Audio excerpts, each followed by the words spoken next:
काय करून राहिला रे झांगरू गाजर गवताच्या वावरात? त्याला डिस्टर्ब नको करू रे बाबू, लय मोठं संशोधन करून राहिला तो त्या गाजर गवतावर. लयच बेकार गवत आहे राजा हे, काहीच्या काहीच. पडीत जमिनीवर निघालं ना रे ते, त्याच्या बाजूचा कापूस सोयाबीनचा वावर तर चांगला आहे अजून. अबे भैताळा, ते बरोबर आहे, बाजूचा वावर चांगला आहे, पण हे वावर तुला दिसून राहिलं काय फुलोऱ्यावर आलं ना. येऊ दे ना, फुलवल्यावर तर येणारच आहे ना. 2-4 फवारे काढले की झालं, चाललं जाते. इतकं सोपी गवत नाही बाबू ते, गाजर गवत म्हणते त्याले. लय डेंजर खतरनाक गवत आहे ते. एका झाडात 5,000 पासून 2.5 लाखापर्यंत बिया तयार होतात.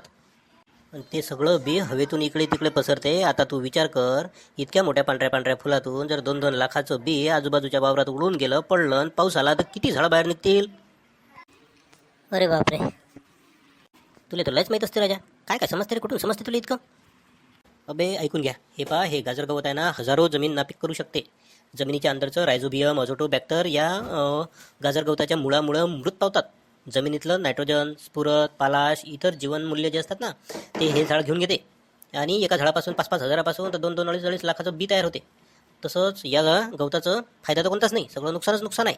नुकसान एवढं खतरनाक आहे की जमीन तर नापीक होतेच, आपल्या पिकाची नासाडी होऊन जाते, माणसाला ॲलर्जी होते, अलग अलग चामडीचे रोग होतात, श्वसन रोग होऊ शकतात, खाज, फोड, फुंशी होते. आणि फायदा पाहिला तर काहीच नाही. बरं आहे एवढं हे बेकार की कमी पाणी असलं तरी वर येते. झाड मधातूनच जर तोडलं तर लगेच त्याला पागोरही फुटते, फुलंही येते आणि त्याच्यात बियही तयार होतात. बापा बापा, लय डेंजर व्हायला का हे तर मग. उपाय तर असेल ना याच्यावर, काही ना काही नियंत्रण करण्यासाठी, कंट्रोलमध्ये ठेवायसाठी. याच्यावर एकच खास उपाय आहे, मुळासहित काढून टाकणे. दिसलं की काढलं, दिसलं की काढलं, दिसलं की काढलं, जती दिशीन ततून ते मुळासहित काढणं हाच एकदम बेस्ट पर्याय आहे.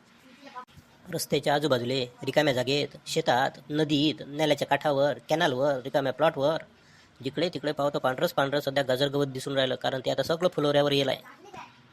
फायदा तर सांग रे एखादा गाजर गवताचा. निरागा बुराईच करून राहिला सगळी. इतकं काय खराब आहे का ते? निसर्गानं जर दिलं तर त्याचा फायदा पण असेल ना काही ना काही.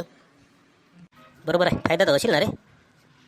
गळेव, तुम्हाला जर त्याचा फायदा घ्यायचा असेल तर एक खूप मस्त फायदा आहे. त्याच्यापासून आहे की नाही, कंपोस्ट खत, सेंद्रिय खत मस्त तयार होते.